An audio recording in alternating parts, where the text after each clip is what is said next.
to the I can hear headphones. Yeah, you can hear me. Okay, take these off. Can you? How are you doing? Good. How are you doing? I'm good, thank you. I'm good. Where are you currently? In Mallorca, Spain. But you're not. You're from Norway. Norway. How long have you been in Mallorca?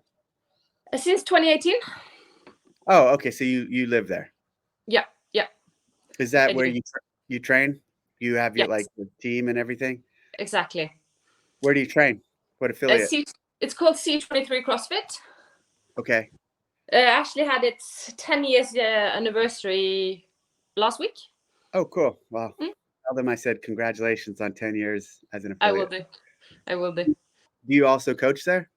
I don't. It's a bit of it's a Spanish gym. I don't speak. I speak enough and understand enough Spanish now that I can kind of get by and have like the simple conversations.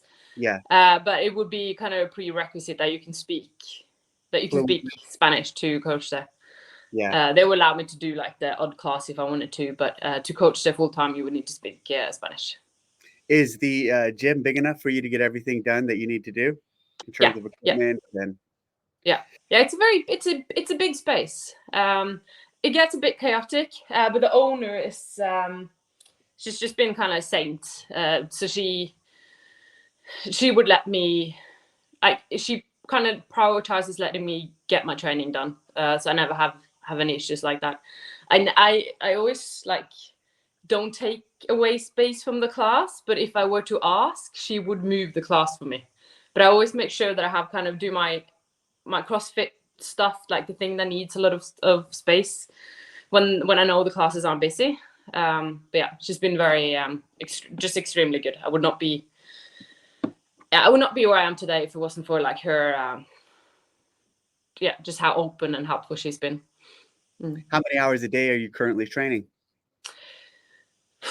It probably gets up to like 5 hours of like in the gym. I have quite a lot of stuff at home as well, so I try to do at least like 3 times a week. I probably do 1 session at home, so I don't have to spend so much time in the gym.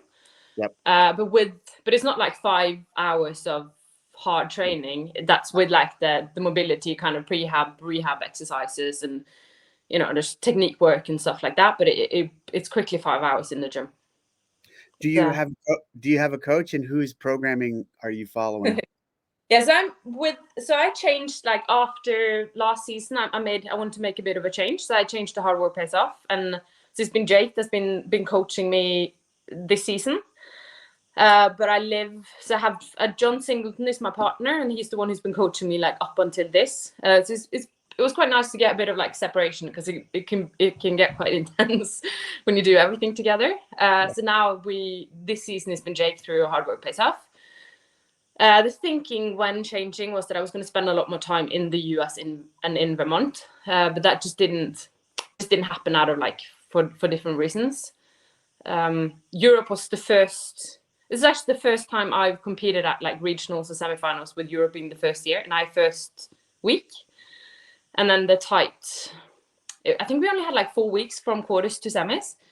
So I chose not to go over quarters because it was like a quick turnaround for the jet lag as well. I think it's like 7 hours time difference. So, yeah.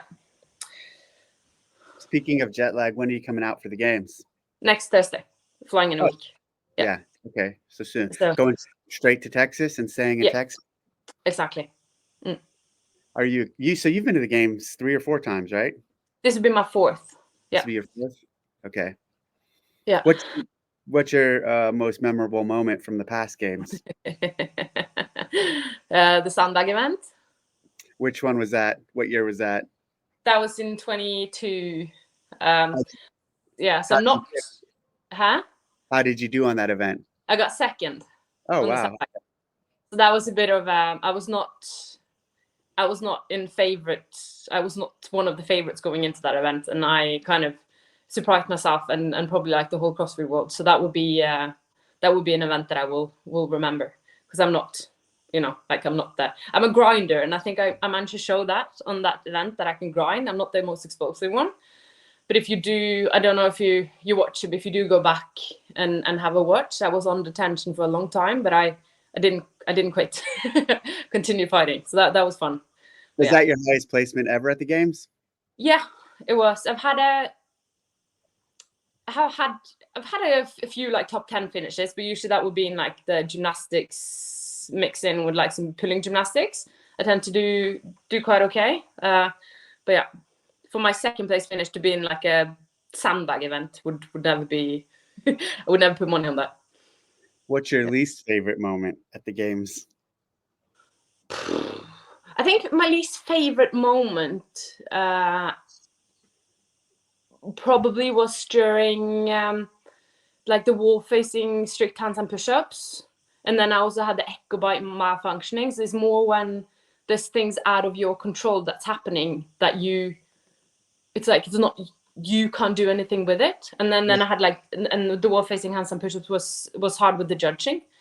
Okay. So I think like the most difficult moments is not necessarily when you have a workout that is bad for you, because you kind of know, like leaderboard wise, because that you're still in control and you know if you do your best, you know. Yep. So it's more when there's like things malfunctioning and you're kind of finishing the workout and you know that you did manage to showcase your abilities. That's the moments I have that kind of stuck a bit. Yeah. Makes sense. Do you look back at your rookie year and then your 2 years after that, and do you see a different competitor, or do you have a different mindset from that first time to the other two? Do you see personal growth?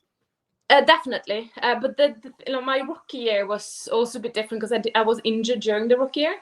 So that also played into like the role. I had a very good season in 2019. I qualified as top 20 in the world through the Open. Okay. But I also did have 2 sanctional events, sanctional wins during that season. So I came off a very good kind of qualifying.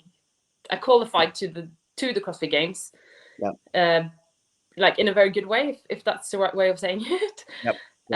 And was in good shape, but then I got injured during French Throwdown, and I didn't recover in time for the games. So if it wasn't for the fact that it was my rookie year, I probably would have not competed.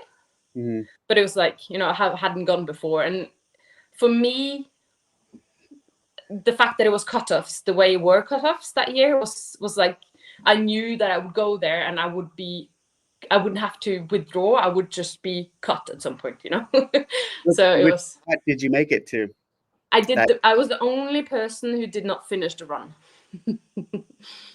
On which event was that? That was the one where we added weight every fifth lap. No, every lap. Sorry, 4-5 rounds. Do you remember, like 1 mile run, add stuff into go? Oh yeah. That's when Fraser had the weight fall out of his. Exactly. Yeah, exactly. So it was quite a bit of controversy around it. So Yeah, my injury. Yeah. Yeah. So you were the only one who didn't finish it. Yes. So that was quite embarrassing. That's good. That's all fine. You didn't finish it because of your injury. No, I finished it because you had to finish, but there was a time cap, and I was the only one who didn't finish, like got under the time cap. Got it. Okay, that makes sense. Because it was quite a like the time cap was quite generous. Exactly. So if you could run, you would finish it. You didn't even have to run really to finish. But I was kind of limping around the course. Yeah. I do remember that now. Yes, I do remember. Athlete. So it's a fun event. It's just I done around. the sciatic nerve, and I didn't have any calf and hamstring strength, and it's very difficult to run if you don't have your hamstring and calf functioning for you. Speaking of running, what do you think of the run swim event? I'm quite excited about that, actually.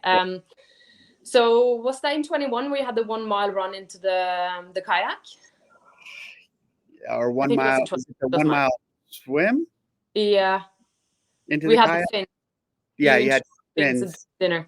Yeah. But that was actually not the first time we've used fins. We used fins years ago. Yeah, way back. Well, yeah, like early in the swimming evolution of the games.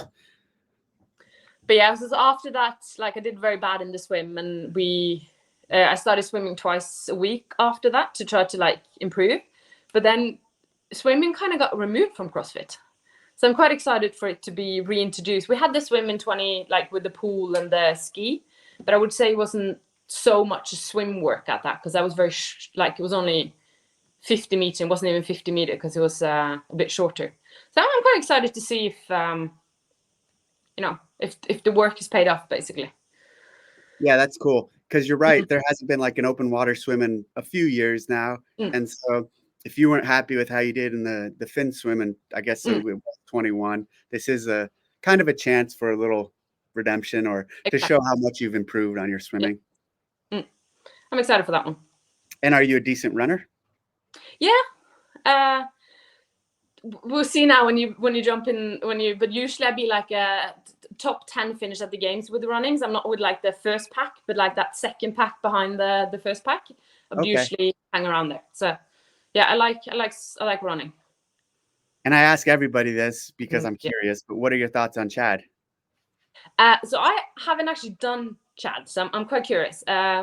I invited the gym to do it with me this Saturday. So we're going to do like the 10 a.m. class on Saturday. We're all going to do Chad. So curious to see how many is going to show. But I just didn't this is it. We're like, I would love if people do it with me. So I'm gonna test it on Saturday. I gave the gym, they have the option of doing it alone, team of 2, team of 3, because like it is a lot. But I'm curious to see how it plays off. But it's obviously just a grind. It is, it's a grind. Yeah. It's a mental grind. Yeah. So and I think also when you had the marathon row, people were like, that's thought it was going to be boring, but then actually turned out to still be exciting, and I can kind of see maybe Chad will be quite similar to that. It's going to be really exciting. People who don't think it's going to be exciting are just not looking at the big picture, and it's going to be they have no, if you don't think it's going to be exciting, you have little faith in the system. So it's more just doing it. Can it be fun once you do it as well? Exactly. And I know that because of like our experience doing this and having seen the marathon row was incredibly exciting. And there were people in the stadium watching it for 3 hours. And it was cool, especially, so the last hour, the last 30 minutes were the most exciting, watching people start moving places. But I believe this is going to be incredibly exciting. This is going to be one of the coolest tests. Yeah, what's the twist, though? Well, you'll just have to see. You'll just have to wait and see. Right now, I have in my that you're going to do like the run. So every 200 reps, we're going to add something to the bag. That's a really good idea. Let me take that note down. I shouldn't have said that. I like that. No. No, we're going to, here's the twist. We're going to do double Chad, double the weight and double the reps. I'm joking. Yeah, okay. That would be I'm sure whatever it is going to be, people are going to be surprised. Yes, I think so. But we all obviously here's here's the thing with how I do things and how things are done with like that. I'm not going to say it. It'll be too much of a hint. I'm not going to say I do. One of my questions is like what your vision is with the games, like this year and like moving forward. Like, what do you? That's a great question. What do you want to test? Like, what's your goal with the CrossFit Games? Well, my goal is testing overall fitness, work capacity, class broad time, and modal domains. I think there's also this kind of perspective or mindset in my head of just returning to the core, returning to basics, returning to just simple, like just CrossFit, straightforward CrossFit. Yeah. And as you see with Chad, kind of just work and just getting shit done. And so it's, if anything, think about it having like layers removed rather than layers put on. Okay. And so that's kind of my approach to it this year. And that doesn't mean it's going to be easy, and that doesn't mean it's not going to be a great test. And that also doesn't mean it's not going to be incredibly fun to watch and entertaining. It's going to be all of those things. Yeah, I think I feel like we've kind of moved away a bit away from forgetting that it's actually, I think it's very impressive to watch some of the top level athletes, what they are able to do in the very simple workouts. And it's also very fun for the community to be able to test the workouts. To relate, so you can have more. So at the games, you have a fan base that understands mostly what's happening down there. When people are watching Drive to Survive or Formula One or NFL or NBA, a majority of people have no idea what's happening there. They have no relation to it, no connection, because nobody ever is able to race a Formula One car. Nobody's ever played NFL football, much less large majority of people haven't played football at all. But with CrossFit and the fan base there, it's all people who do this and actively do it. So there is connection through that. Then when sometimes things like Chad are programmed that almost everyone in the stadium has also done, there's even more connection. Oh man, I did Chad in like 105. Look, these guys just did it in 45 minutes or whatever. They're going to end up doing it. So that part is unique, and that part, thinking about that and the connection there. But that also can be said of other things other than just Chad. It could be said of other workouts, tests, events, whatever we want to call them, that could potentially also be done by the viewer at home. So we will be seeing more benchmark workouts this year then? I'm not going to. What's your Cindy time? Yeah, you've asked this with everyone. Well, it's not a time for Cindy though. So, yeah, no, I mean, I said rounds. I said time, and then I corrected it to rounds. It's a very long time since I've done Cindy. Yeah. So I wouldn't know for sure. Okay. The only thing I would be, I think, you've already done Mary, but I think Mary with how I probably prefer Mary to Cindy. Yeah. I mean, it's more. It's an advanced version, basically. Yeah. Because Cindy is Luke Parker. There's no way, if Luke Parker didn't know what Cindy is, there's no way Luke Parker knows what Mary is. Did you not know what's in? Okay, well. No, he didn't. You know who that is? It's a games athlete. He used to be on a TV show. He was one of my early interviews, and I asked him what Cindy was, and he didn't know. Oh wow! But to his credit, that afternoon he did it, and he got like 26 or 27 rounds. Yeah. Okay. Yeah. I've heard, like, I'm pretty sure I'll probably do Cindy one of the next couple of days, since you've been asking everyone what the scores are. But you might just be leading us on a completely different path as well. So we'll see. I think for me now, because back when Cindy obviously got announced or like made or whatever, 5 pull-ups was challenging. Mm-hmm. Now 5 pull-ups is nothing. So it's actually 10 push-ups when you put it with 2 other movements, like the 5 pull-ups and the 15 air squats. It's just a push-up workout. Yeah, I mean, yes, for you guys. I mean, for someone like me, for an average person, all of it adds up. But even still, yes, it's more of a push-up workout. The push-ups go before. I mean, I could do the pull-ups, no problem, for multiple rounds. But the push-ups for me in the later rounds start to go. And my air squats personally just start to get slow. But yes, right, it is a pull-up. Push-up. Push-up workout. Yeah. Any more questions? I do have one more. Okay. I just wonder, like, knowing everything that you know now, like today, and if we pretend that you're the boss of everything, what would you have done differently? With what? In like for CrossFit, like, if you know, like, knowing where we are now, like moving up to, would you have done anything different in the past? Yeah. I think knowing where we are now, there was a point when we shut down our social media handles and we kind of got rid of our media team that I believe set us back, and then set us on a path of literally, if you look at that moment in 18, 19, when we shut down our social media, and started getting rid of our media teams, it kind of set us back. And it feels like we've been rebuilding and recovering everything from then. Yeah, the Open was on this growth path that was just straight up, and the games was growing. And literally, when you look at that time frame, it just went down and then started coming back up. Then COVID hit. And then so we've kind of been coming out of a hole ever since then. Yeah. I think it's interesting if you look at like the athletes as well, of how much reach and followers the people from the 16, 17, 18 have relative to the one that broke through in like after COVID, like 19 and then after.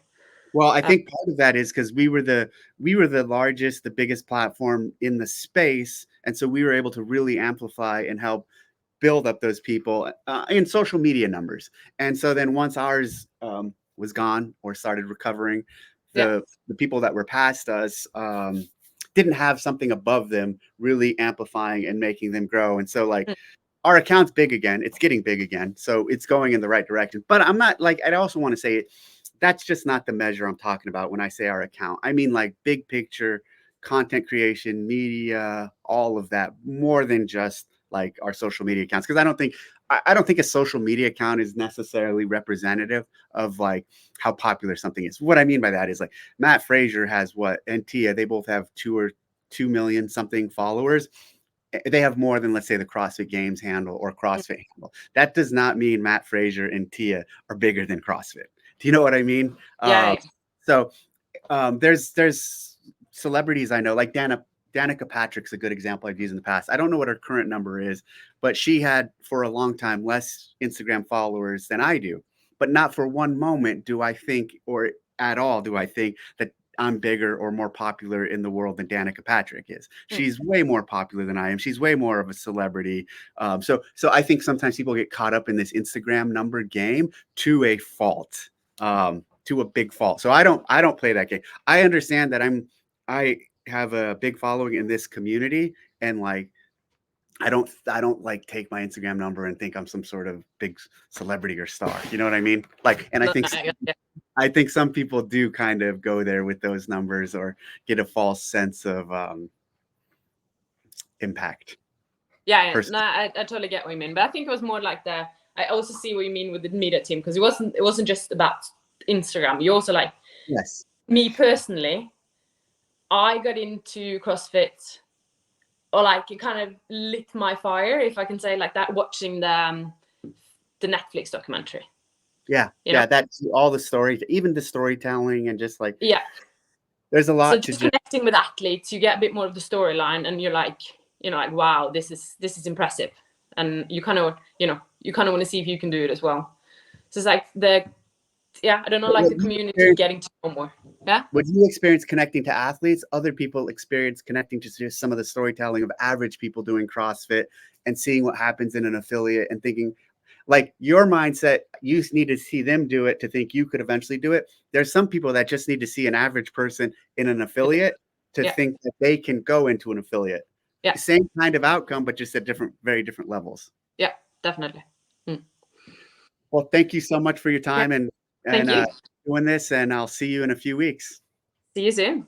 I'm excited to see what you have in store for us. Yes, it'll be good, I promise. Okay, I'm excited. See you soon. Bye. Thank you.